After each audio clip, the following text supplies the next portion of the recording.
College football nerds here talking Penn State and Michigan. Pretty big matchup, Josh, and we're going to get into it. Going to give you all a little bit of homework first, as we always do. In the comments, give us your score prediction. And I know a few of y'all Penn State fans that are with us every week are going to do that. And also, we do a live show on Saturday nights. It's a lot of fun. We are reacting on the fly to comments and questions and reacting to the games as they are being played. So it's a really good time. It runs about 2 hours. Y'all can check it out this Saturday, 10 p.m. Eastern, but also the replay is on our YouTube channel and linked in the description. If you want to listen to us in podcast form, you can do that.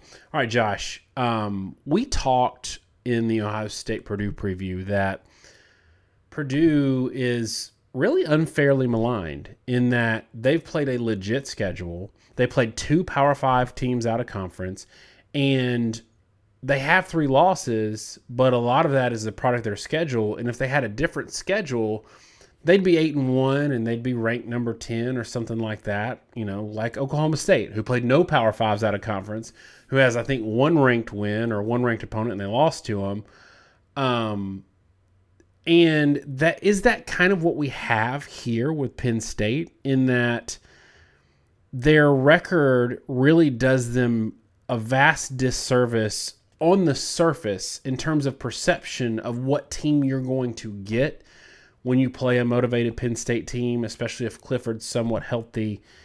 Is it fair to say that Michigan should see this as a top 10 matchup more than basically what Penn State is ranked right now based on the product of a really tough schedule? I totally think Penn State is in the same category as Purdue as someone that's being unfairly maligned for their schedule. Penn State's had a difficult schedule. You have ranked Wisconsin, ranked Auburn, ranked Iowa, ranked Ohio State, and they go 2-2 in those ranked games. And I'll note all those teams are still ranked. You've got the albatross loss to Illinois, and it is what it is. Look, I understand Clifford's out, but from a rankings perspective, you only kind of half excuse any loss for any reason. You do have to kind of take them as they are. And quite frankly, I think Ohio State fans know he was playing hurt, but you shouldn't have lost that game. But even still, UTSA is sitting there at 15th, and Illinois is their best win. And they won that game by 3 in a game that it kind of looked like Illinois was a better team. And Illinois has shown this year, and they just showed even last week, yeah, they can play pretty good football when they want to, and they've got some advantages, especially if they can play really at the line of scrimmage. So, how much you want to take from it? But the thing that I really don't get with Penn State, people want to complain about the College Football Playoff Committee, and Penn State fans had a lot of issues being left out last week. Let's talk about the AP poll. Because the Playoff Committee ranking ain't out yet. The AP poll jumped NC State and Wisconsin over Penn State this week. NC State that beat Florida State by 14 somehow merits jumping them. And then Wisconsin has the same number of losses, and Penn State beat Wisconsin. So how does Wisconsin blowing out Rutgers merit jumping them all the way to 20th over Penn State? I don't get it. I totally think Penn State is a more dangerous team than their ranking. And look, I don't have a huge issue with them being at the bottom of the top 25 or maybe just out of it. I think they'll be in the top 25 in the playoff committee ranking now that teams dropped out. I think they were just right outside it. I don't have an huge issue with that, with the Illinois loss and how that was regarded and where Illinois is at as a team. It is an albatross. But like we said with, we were having this whole other conversation in the Purdue game. However you want to view that from a ranking perspective, that doesn't make Penn State a bad team. Penn State isn't their record. Penn State is whoever they are, down to down, game to game. And from a quality perspective, I think there's a very strong argument that Penn State is a top 15 team. So if you're Michigan going into this game, you're not really, you're playing number 23 Penn State, but you don't play the ranking. You're playing how good they are. And how good they are is, I don't know if they're the best teams Michigan's played. Yes, that's a knock on Michigan State, but they're at very the least by far the second best team that Michigan's played. And so this is an extremely dangerous game, even more dangerous than the rankings would represent. And Vegas agrees. It's floating between like a 1 or 2 point spread that Michigan's laying to a pick 'em I saw, and then Penn State favored by 1.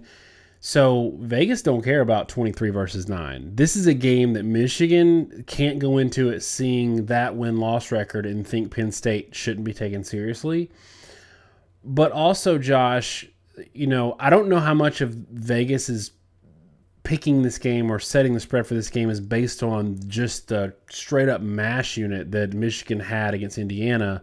I mean, they had a lot of injuries, some more serious than others, and we don't know if Corum's coming back or not for this game. He's in straight close at the end of the game, but there's been some indication that he might play. I think Haskins is a great running back. The question is, we don't really pick teams as much as we pick games based on matchups.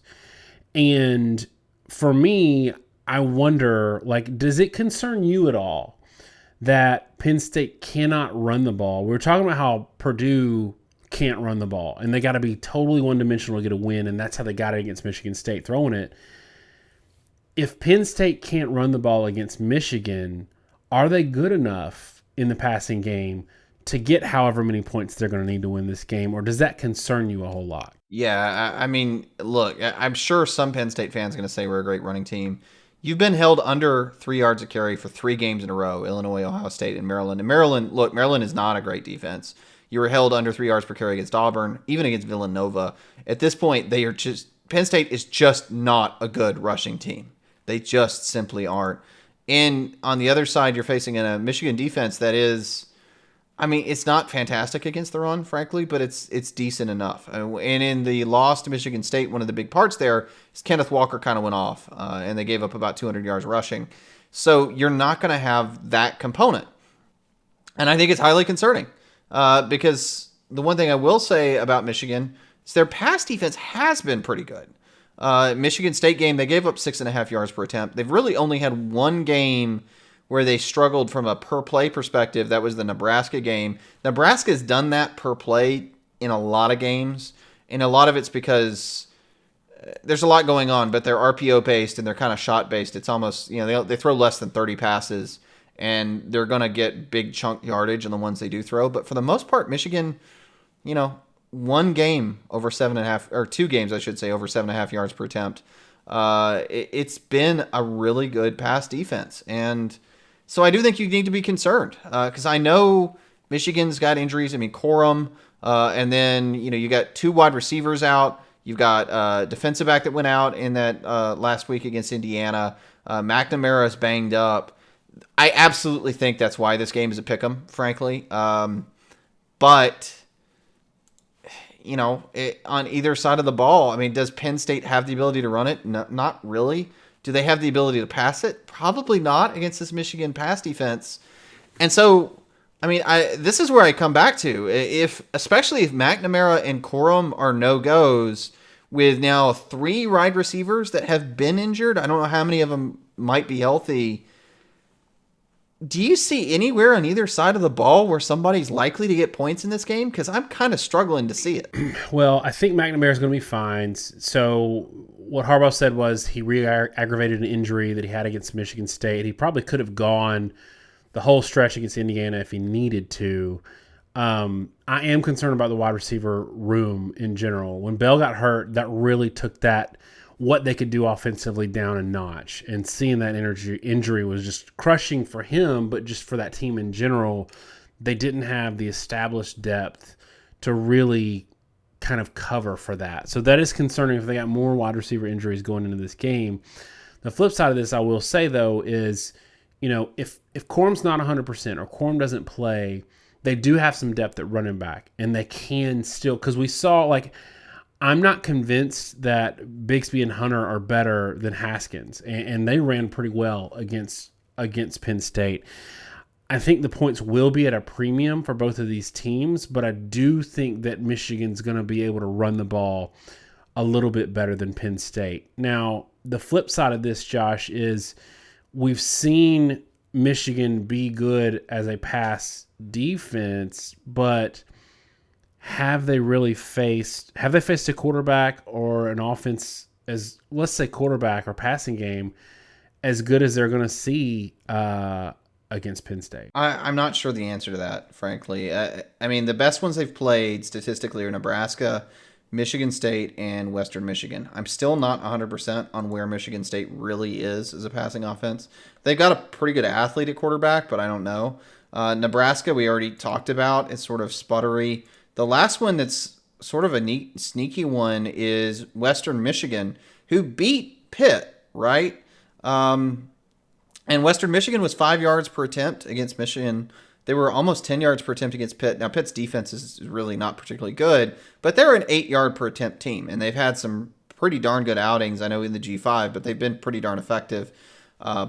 So I put a solid question mark on it, on if any of them have been better than Penn State. I certainly don't know that they've played any that are decidedly better. I can say that for sure. So there's some potential there. And this is the interesting thing with Penn State. So Jahan Dotson, 11 receptions, 242 yards receiving against Maryland. The entire rest of the team had 121 yards receiving. Sean Clifford was basically a 4-yard per attempt quarterback throwing at everyone but Dotson, and then was like 11 yards per attempt throwing at Dotson. So my big question in this game, because of where it basically shakes out, and a lot of Penn State fans gave me a really hard time when I said this, but their skill position talent is basically Dotson and everybody else. And dadgummit, it's proving out statistically. Can you keep Dotson from scoring his 3 touchdowns, or is Dotson going to get his? Because I think the key to stopping Penn State, it's not about Clifford. It's not about everybody else. It's really just about Dotson. Dotson is a very high-level receiver, and your ability to bracket cover him basically determines whether or not you can handle everything else in the football game. And I lean to the fact that I think Michigan and the talent they have and the coaching staff they have, they're going to find ways to make sure Dotson by himself doesn't beat him. And I think that's what makes it really hard to score. Well, what does the model think about that question? So there we go. So here's the natural transition. And first off, I think the most interesting thing in the model is that the model is not enamored with either one of the defenses. 90% of opponent rushing averages is strictly average for Big Ten or SEC teams.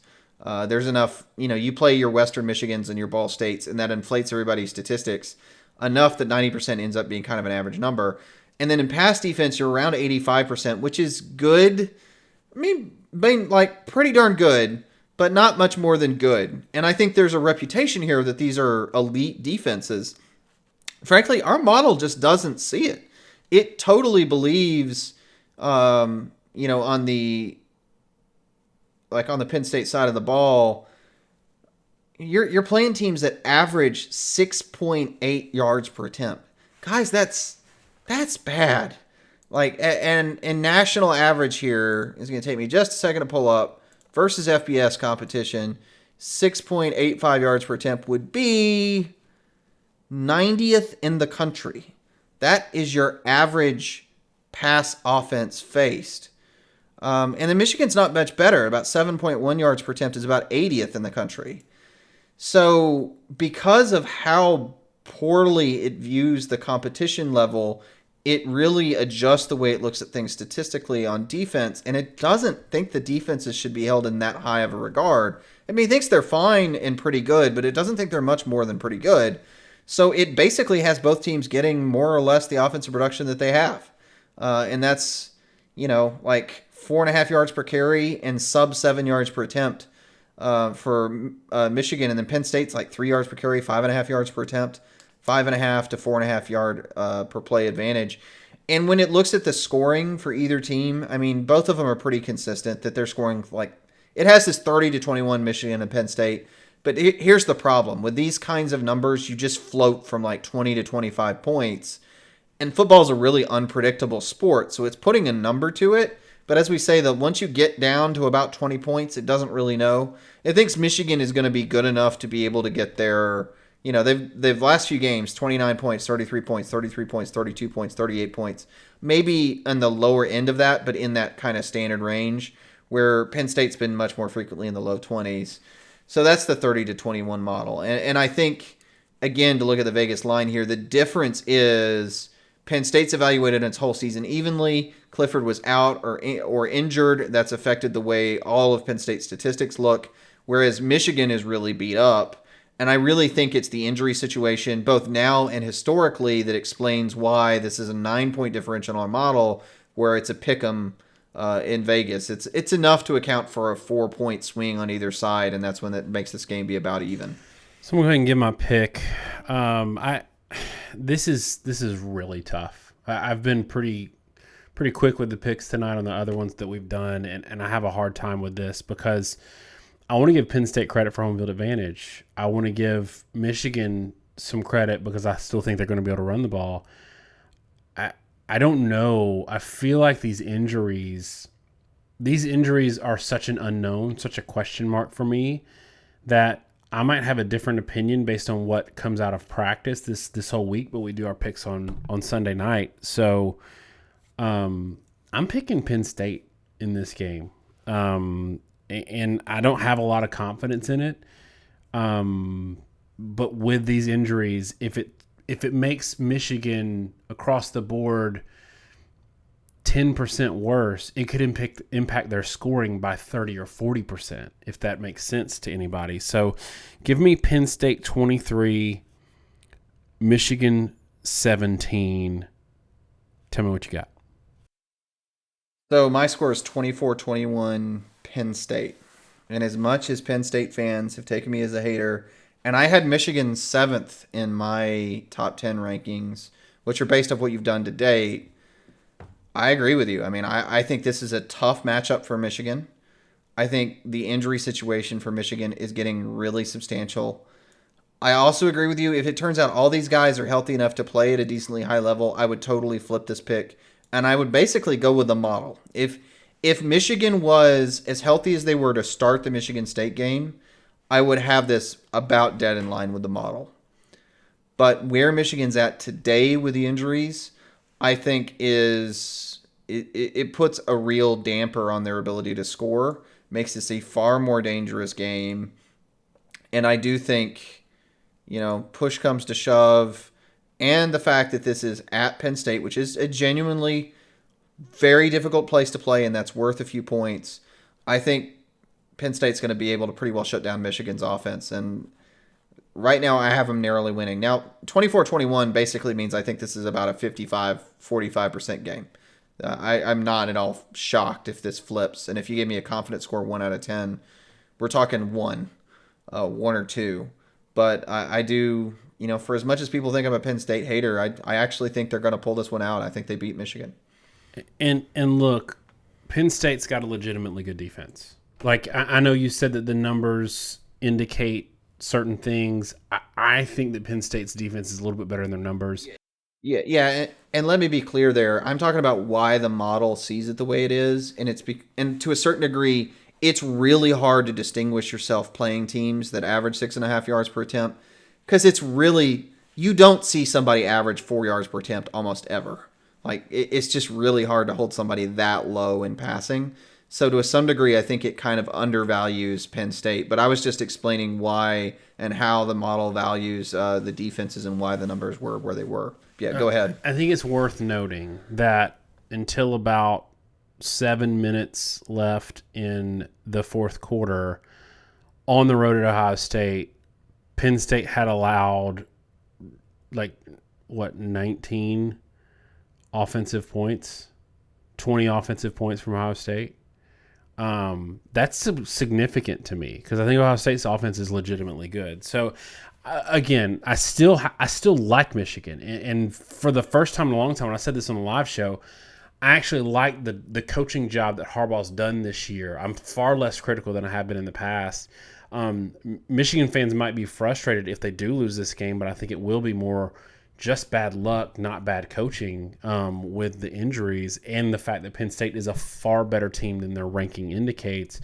But yeah, y'all, that's it for us. Let us know in the comments what you think the score is going to be.